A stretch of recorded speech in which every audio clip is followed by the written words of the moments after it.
오늘 우리 성가대 찬양, 물론 찬양도 잘 했지만 그 찬양 가사가 참 좋죠. 눈을 주님께 돌려 그 찬란한 얼굴 보라. 모든 세상의 근심이 다 사라지네. 참 은혜로운 찬양 또 감사드립니다. 오늘 저는 이 성경 말씀을 가지고 조롱받으신 그리스도, 이런 제목으로 여러분과 함께 은혜를 나누고자 합니다. 이렇게 말씀을 전하면서 제 마음속에 드는 생각이, 지금이 한여름이 아니고 그 부활절을 앞둔 고난주간이었으면 좋겠다, 이런 생각이 들었어요. 왜냐하면 오늘 말씀 전체가 주님께서 모욕을 당하시고 조롱을 받으시는 그런 말씀으로 되어 있기 때문입니다.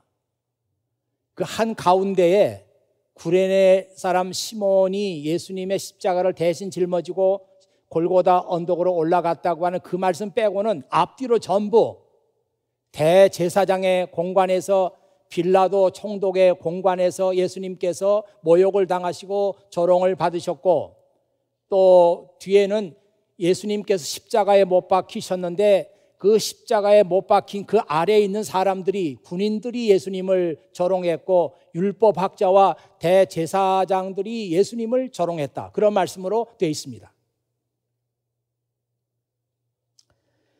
사람들은 예수님께 자주색 옷을 입혔고 머리에는 가시 왕관을 씌웠습니다. 이 사람들은 아마도 대제사장 공관을 지키는 군인들이었을 것이다, 그렇게 생각합니다.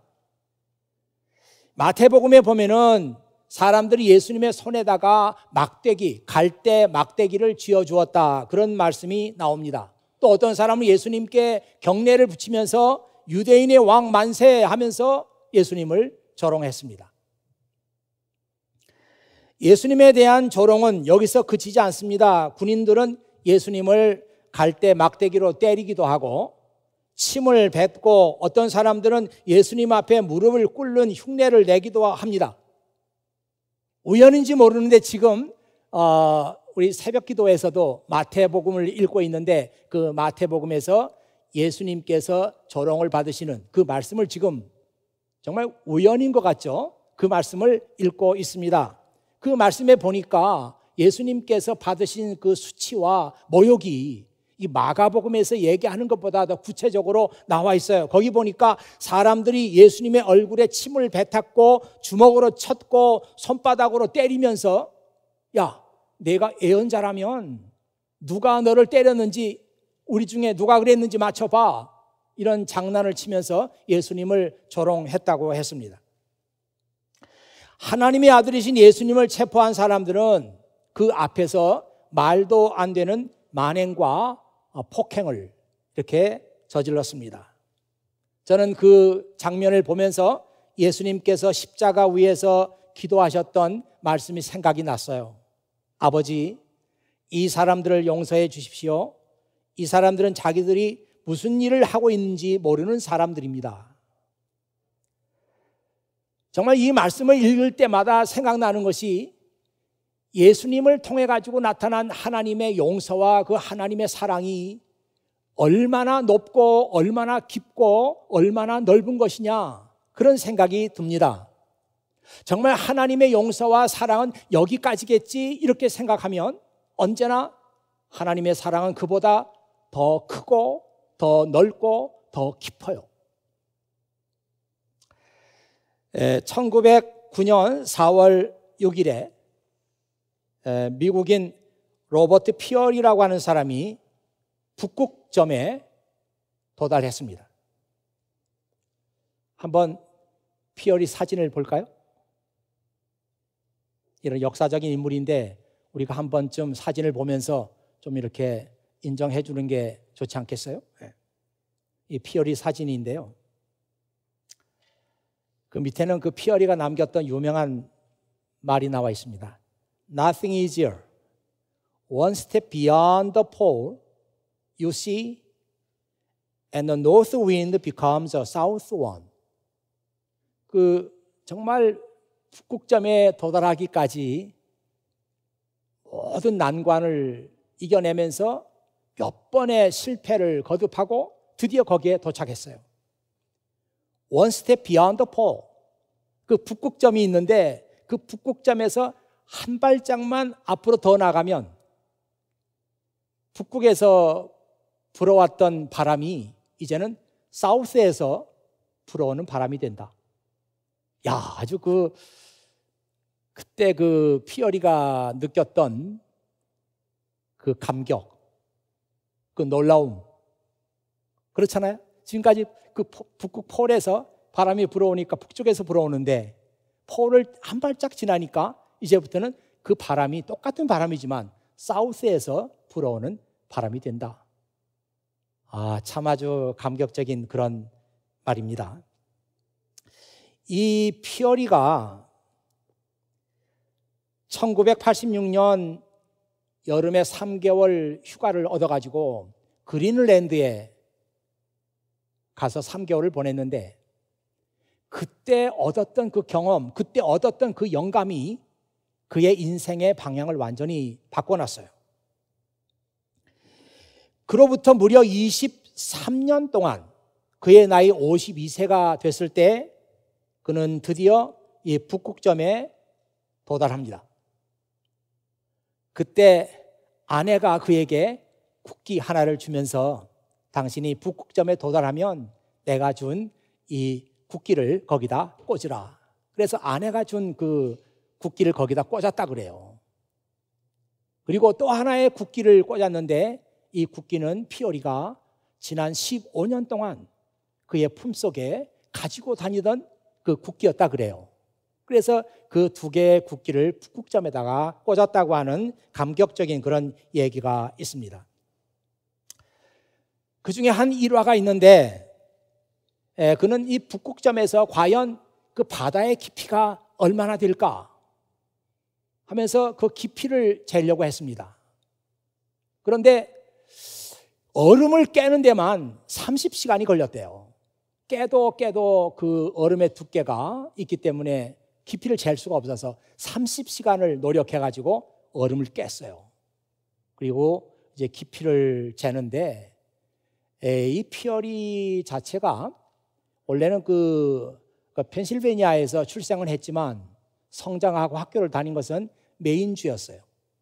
메인의 그 보든이라고 하는 그 대학이 있는데 그 대학을 그가 졸업했습니다. 거기서 측량학을 공부했고 지질학을 공부했어요. 그렇지만 이 북극점에 도달해가지고 바다의 깊이를 재는 데 있어서는 그의 지식이 아무 쓸모가 없고 그래서 그는 긴 줄을 가지고 거기다 무거운 줄을 매달아서 바다에다 집어넣습니다. 그런데 끝이 닿질 않아요. 그래서 그의 일기 속에다 뭐라고 썼는가 하면 북극의 바다는 내가 준비한 줄보다 더 깊었다. 다음 날 더 줄을 이렇게 이어가지고 다시 한번 떨어뜨립니다. 그래도 바닥이 닿질 않아요. 그가 일기문에 쓰죠. 북극의 바다의 깊이는 내가 준비한 이 줄보다 더 깊었다. 그래서 그렇게 해서 마침내 이 북극의 바다의 깊이를 재게 됩니다. 저는 그 피어리의 그 감동적인 그 얘기를 읽으면서 하나님의 사랑이 꼭 이와 같다. 아, 이 정도겠지. 하나님께서 우리를 용서하신다면 이 정도까지 용서하시겠지. 이렇게 생각하면 그때마다 하나님의 사랑과 하나님의 용서는 더 깊고 더 높고 더 넓고 언제나 그런 것이었어요. 예수님은 대제사장의 공관에서 그리고 빌라도 총독의 공관에서 참을 수 없는 모욕과 조롱을 당했지만 모두 다 참으셨습니다. 그러나 예수님께 대한 조롱은 여기서 끝나지 않았습니다. 예수님께서 십자가에 달리셨을 때도 십자가 밑에 있던 사람들은 예수님을 조롱했습니다. 십자가 위에 예수님의 죄패가 붙어 있었는데 이 죄패에는 유대인의 왕 예수라고 적혀 있었습니다. 그런데 요한복음에만 이 얘기가 나오잖아요. 그 죄패가 아람어로, 라틴어로, 그리고 그리스어로 3개 국어로 유대인의 왕 예수라고 그렇게 적혀 있었다. 요한은 훗날 자기 복음서를 기록하면서 이 사실을 빼놓지 않고 기록했습니다. 이 요한의 마음속에는 예수 그리스도의 복음이 전 세계 아람어를 쓰는 민족, 라틴어를 쓰는 민족, 그리스어를 쓰는 민족 전 세계로 전파될 것이라고 하는 그런 그 복음의 확장에 대한 비전을 그때부터 이미 갖고 있었던 거예요. 십자가 아래 군인들이 예수님께 모략을 탄 포도주를 마시게 하려고 했지만 예수님께서는 그것을 거절하셨습니다. 극심한 고통 속에서 죽어가는 사형수들에게 이 군인들이 마지막 베푸는 인정이었어요. 그러나 예수님께서는 이 인정을 거절하고 십자가 위에서 당하는 모든 고통과 아픔을 다 혼자 받으셨습니다. 십자가 아래에서 군인들은 예수님의 옷을 벗기고 그 옷을 누가 가져갈는지 제비를 뽑으면서 예수님을 조롱했습니다. 지나가던 사람들이 고개를 흔들면서 예수님을 비웃습니다. 아, 성전을 헐고 3일 만에 다시 세우겠다는 사람아, 당신 자신이나 구원해 보시지. 그러면서 예수님을 비웃었습니다. 십자가 아래에서 이 광경을 지켜보던 대제사장들과 율법학자들도 예수님을 조롱했습니다. 저 사람은 다른 사람들은 구원하면서 자기 자신은 구원하지 못하는구나. 지금이라도 십자가에서 내려와 보시지. 그러면 우리가 보고 믿겠네. 그러면서 예수님을 조롱했습니다. 같이 십자가에 못 박혀 있던 강도 중에 한 사람도 당신은 그리스도가 아니요, 당신을 구원하고 나를 구원하시오 하면서 예수님을 조롱했습니다. 마지막 예수님께서 십자가 위에서 엘리 엘리 라마 사박다니 하면서 이제 하나님께 부르짖을 때에 사람들은 그 소리를 들으면서 야, 저 사람이 드디어 엘리야를 부르고 있구나 하면서 예수님을 조롱했습니다.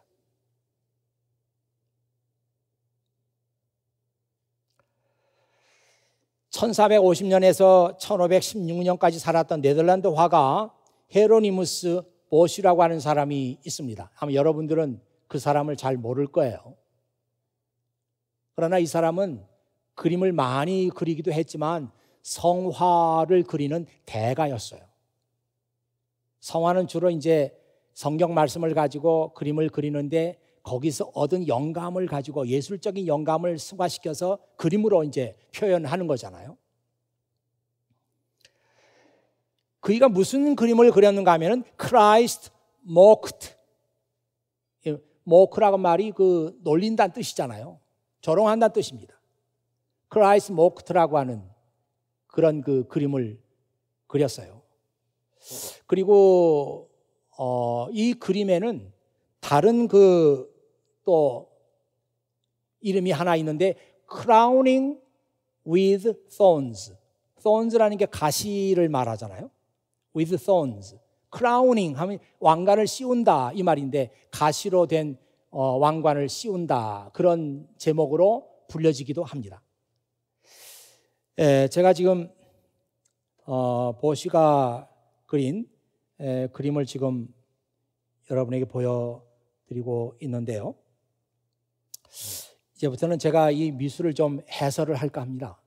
그래서 아주 영감 넘치는 그런 그림인데 여러분들이 함께 봐주시면 감사하겠어요.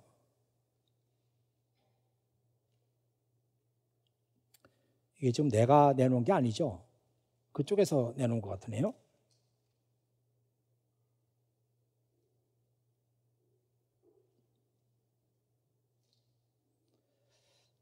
네. 이 그림을 잘 보시면요. 보시면 가운데 예수님께서 창백한 얼굴을 하고 흰 옷을 입고 있습니다.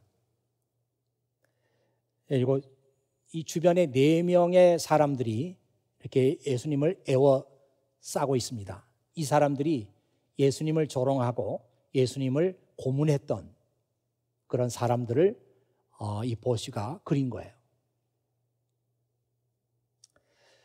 그런데 우선 그 예수님 가운데 예수님은 조금 있다가 얘기를 하기로 하고, 맨 왼쪽에 윗사람을 보면은 머리에 화살을 꽂고 있고요. 그 다음에 그 예수님의 머리에 왕관을 씌우고 있는데 가시 왕관이에요.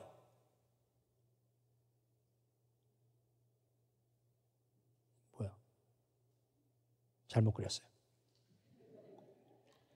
네, 그렇게 잘못 그렸는데 이 사람의 그 손을 보면요, 손을 보면은 그 쇠로 돼 있는지 뭐 하여튼 간에 무쇠로 된 손이에요. 머리에는 화살을 꽂았고 손은 무쇠로 돼 있고, 그러면서 이 사람의 그 냉혈한 그리고 잔인한 잔인성을 보시가 그린 겁니다. 자, 그리고 오른쪽에 사람을 보면은 왼손으로 어떤 도구를 잡고 있는데 이 도구는 고문하는 도구예요. 그리고 여러분 잘 보이는지 모르겠는데요, 이게 그림이 집에서는 확대가 잘 됐는데 여기 오면 항상 안 되더라고요. 이 사람의 그 목에다가 개 목걸이 같은 것을 이렇게 차고 있는데 그 개 목걸이 가만히 보면은 그 못이 거꾸로 이렇게 착착착 이렇게 나와 있어요. 그러니까 또 이 사람의 그 아주 그 짐승 같은 야만성을 그대로 드러낸다, 이렇게 볼 수 있겠죠. 그 다음에 오른쪽 밑에 있는 사람, 이 사람은 예수님의 옷을 이렇게 붙잡고 있습니다.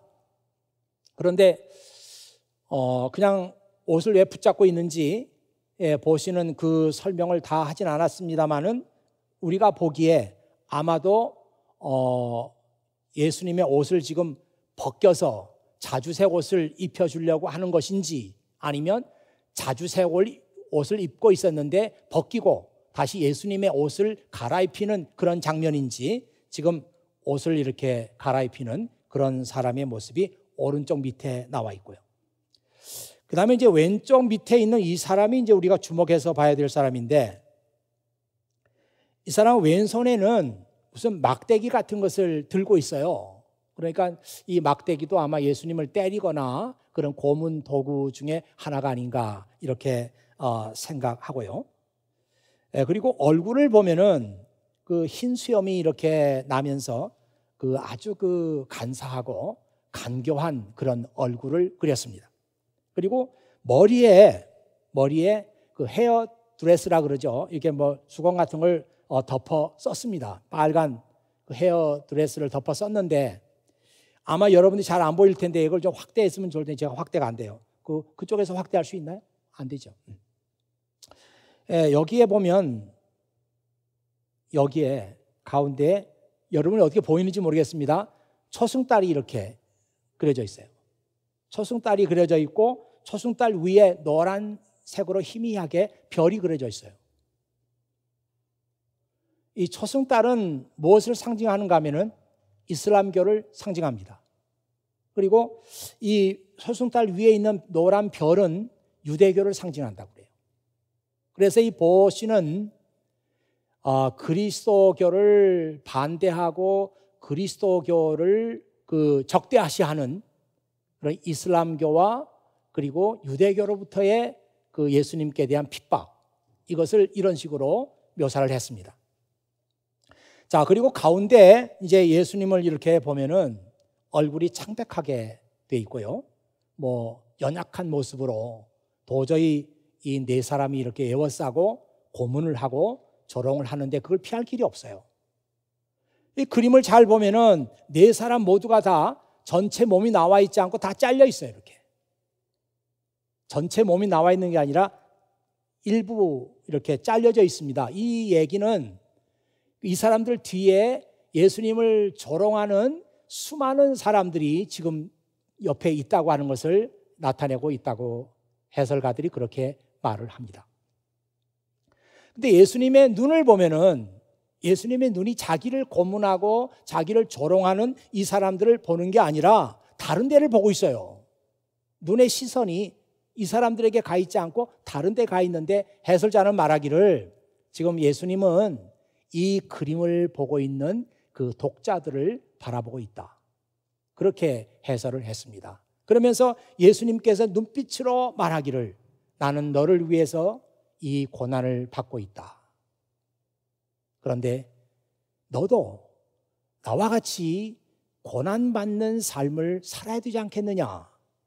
그렇게 눈빛을 통해 가지고 이 독자들에게 메시지를 전달하고 있다고 그렇게 해설하는 것을 들었습니다.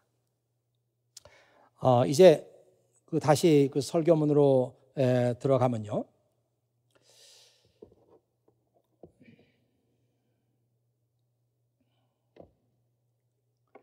저는 이 해설을 읽으면서 이 해설이 저의 마음속에 마치 비수처럼 그렇게 와서 꽂히는 것을 느꼈습니다. 정말 우리가 이 성경 말씀처럼 살지 못하는 것이 물론 많이 있지만 정말 우리는 정말 성경 말씀처럼 살지 못하는구나. 그 중에 하나가 뭔가 하면 예수님께서는 늘 말씀하시기를 우리가 십자가를 져야 한다. 이렇게 말씀하고 계시는데 우리는 이 말씀을 거절하고 편안하고 안락한 것을 추구하고 있다는 사실입니다. 주님은 우리에게 나를 따라오려거든 자기를 부인하고 날마다 제 십자가를 지고 나를 따를 것이니라 이렇게 말씀하시는데 우리는 날마다 자기를 부인하지 않고 자기를 긍정하고 자기를 시인하면서 편안하고 안락한 삶을 원하고 있습니다.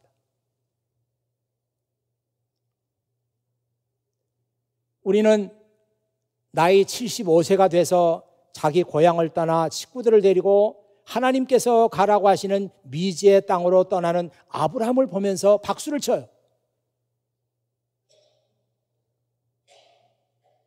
그리고 아브라함의 스토리를 읽으면서 우리가 은혜를 받고 감동을 받습니다. 하지만 나도 하나님의 말씀에 그렇게 순종해서 살아야 된다고 하는 생각을 하지 않습니다. 나를 따르라 내가 너희를 사람을 낚는 어부가 되게 하겠다 이 말씀을 듣고 배와 그물을 버리고 예수님을 따라 나셨던 갈릴리의 어부들 그 얘기를 읽으면서 우리가 흥분하고 그 얘기를 읽으면서 우리가 감동해요. 야, 어떻게 자기들의 재산 전부를 버리고 예수님을 그렇게 따라서 순종할 수 있었나? 이렇게 감탄하면서도 우리도 예수님의 제자로 살기 위해서는 우리가 내려놓을 것을 내려놓아야 하고 그렇게 하나님께 순종해야 된다고 하는 생각을 우리는 하지 않습니다.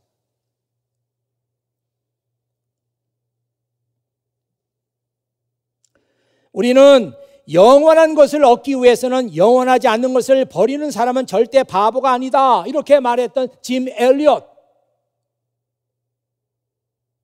이 사람에 관한 얘기를 읽으면서 이 사람이 위튼 칼리지 2학년 때 일기문에다가 벌써 그런 얘기를 쓰고 있었다 하는 사실을 알고 나서는 감탄합니다. 어떻게 그럴 수가 있을까? 그러면서도 우리도 이 엘리엇처럼 정말 영원한 것을 소유하기 위해서는 영원하지 않는 것은 내가 아낌없이 버리고 아낌없이 내려놓아야 한다. 이런 생각을 하지 않습니다. 뭔가 우리가 지금 성경을 읽고 있는 그 시야, 우리가 성경을 읽고 있는 그 우리의 관점이 뭐가 잘못되지 않았나? 이런 생각을 하지 않을 수가 없습니다. 지난주에 저는 설교문 속에서 본회퍼에 대한 이야기를 했습니다. 제자직의 대가. 이 책을 계속 읽어가면 무슨 얘기가 나오는가 하면 지금 우리가 얘기하고 있는 이 얘기가 그 책 속에 등장합니다. 무엇이 영원한 것인지, 무엇이 올바른 것인지, 무엇이 의로운 것인지 판단하는 우리의 판단 시스템이 잘못됐다는 것이에요. 주님은 우리에게 나를 따르려거든 모든 것을 버리고 나를 따르라 이렇게 말씀하시지만 우리는 그 말씀에 순종하지 않습니다. 왜냐하면 지금 내가 살고 있는 이 방식이 안전하고 좋은데 어떻게 내가 주님을 따라가는 그 위험성을 내가 다 감수할 수 있겠느냐 하면서 우리는 따르지 않는다는 거예요. 그러나 보네포의 얘기를 들어보면 그렇지 않습니다. 주님께서 나를 따라오느라 내가 사람을 낚는 어부가 되게 하리라 이렇게 말씀하신 것은 지금 내가 살고 있는 삶의 자리가 약하다, 내가 살고 있는 삶의 자리가 위험하다, 내가 살고 있는 그 자리가 안전한 곳이 아니다. 그렇기 때문에 너는 그 자리를 떠나서 안전한 삶의 자리인 나에게 와야 된다. 주님께서 그렇게 요청하고 계시다는 거예요.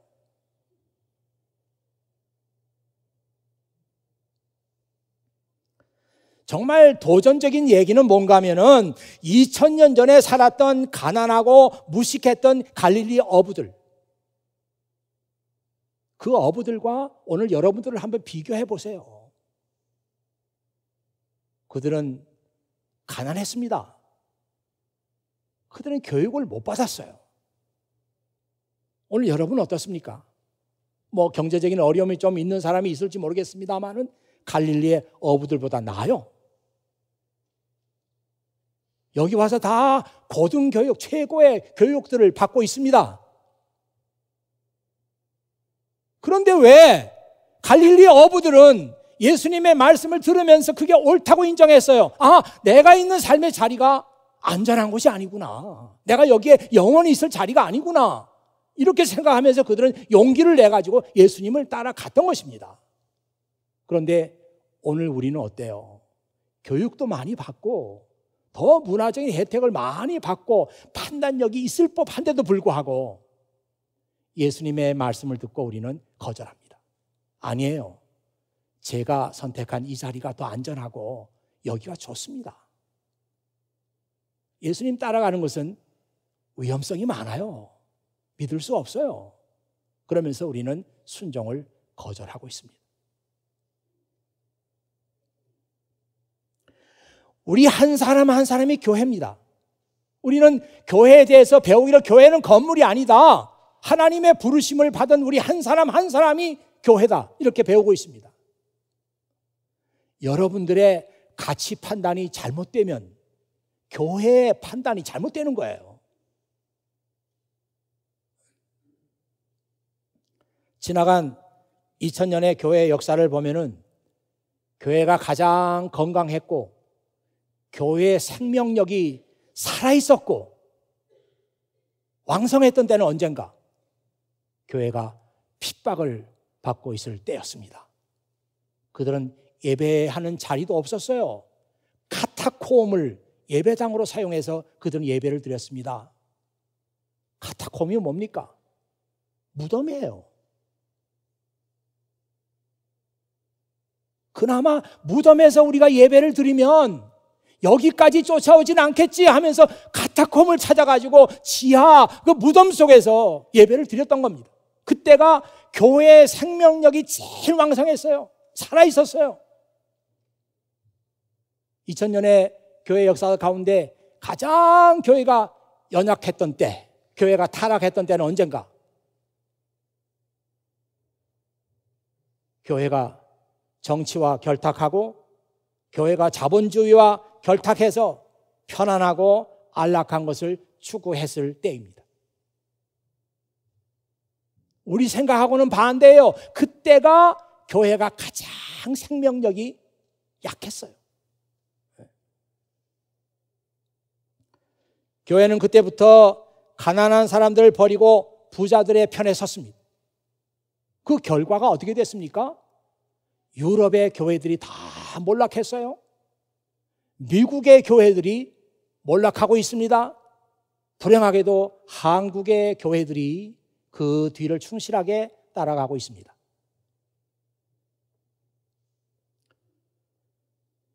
히에로니무스 보시는 조롱당하는 그리스도라는 그림을 통해서 우리에게 강력한 메시지를 전달하고 있습니다. 고문자들에게 애워싸여서 창백한 얼굴로 우리를 바라보시면서 내가 너희를 위해서 이렇게 고난받는 삶을 사는데 너희도 나의 고난을 함께 나누는 그런 삶을 살아야 되지 않겠느냐?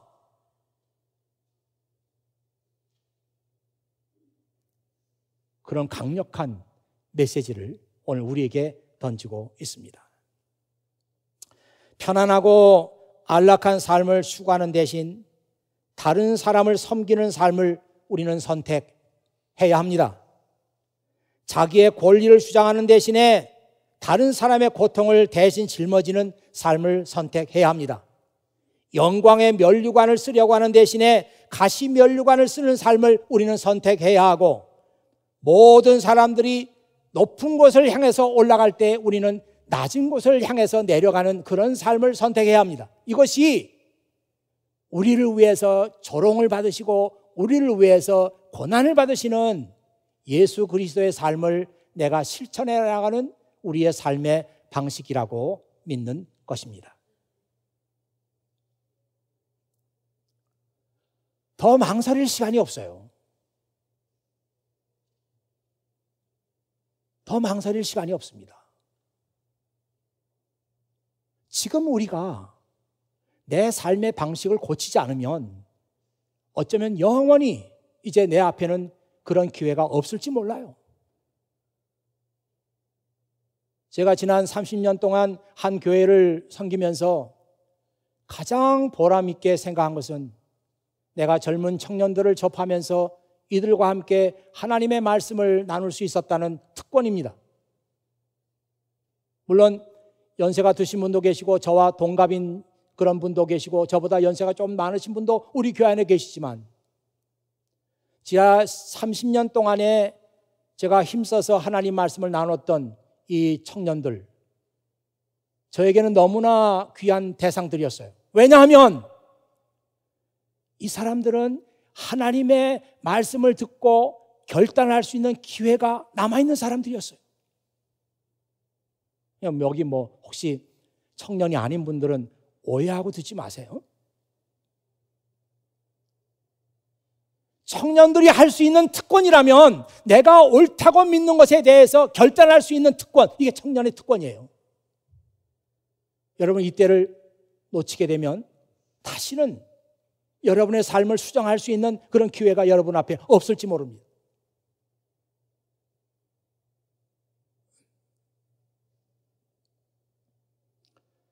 세월호가 침몰하는 그 광경을 사람들이 다 TV 중계로 지켜봤어요.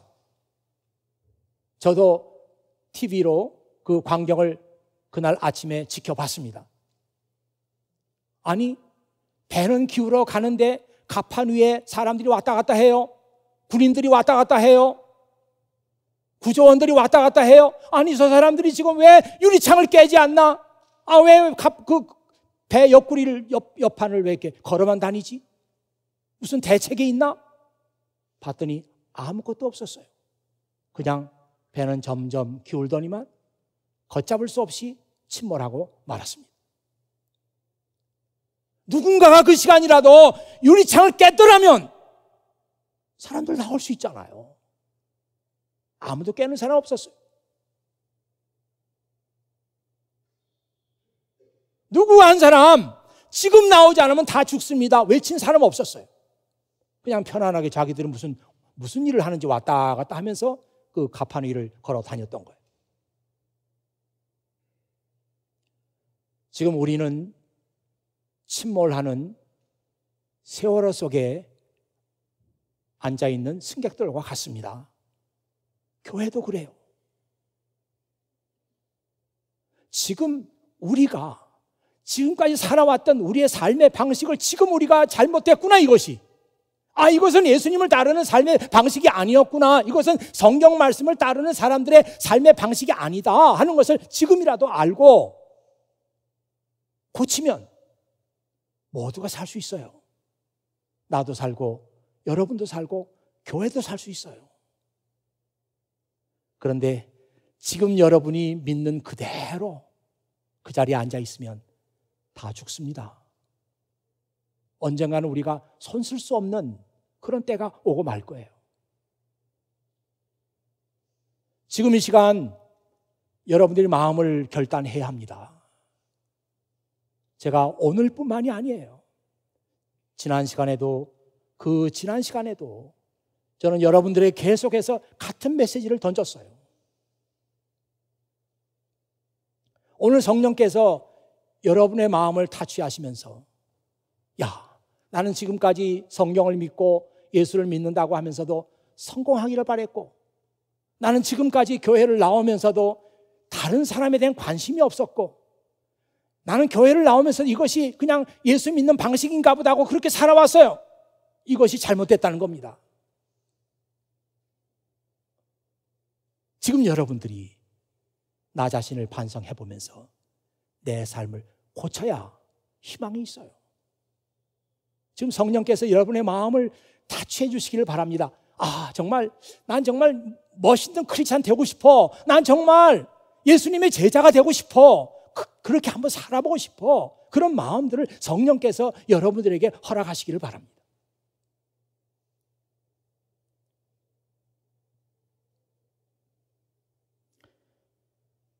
편안하고 안락한 삶이 아니라 그리스도와 함께 고난받고 조롱받는 삶을 선택하겠습니다.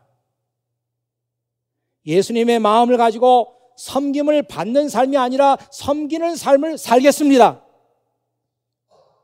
저는 그렇게 살기 위해서 학위를 받겠습니다. 저는 그렇게 살기 위해서 결혼하겠어요. 저는 그렇게 살기 위해서 내 아이들을 기르겠습니다. 저는 그렇게 살기 위해서 돈을 벌겠어요. 성령님께서 오늘 여러분들의 마음속에 크게 도전하시고 그 성령님의 타치하심으로 말미암아 여러분의 인생의 방향이 바뀌어지는 놀라운 하나님의 일이 여러분 안에서 일어날 수 있기를 주의 이름으로 축원합니다. 기도하겠습니다.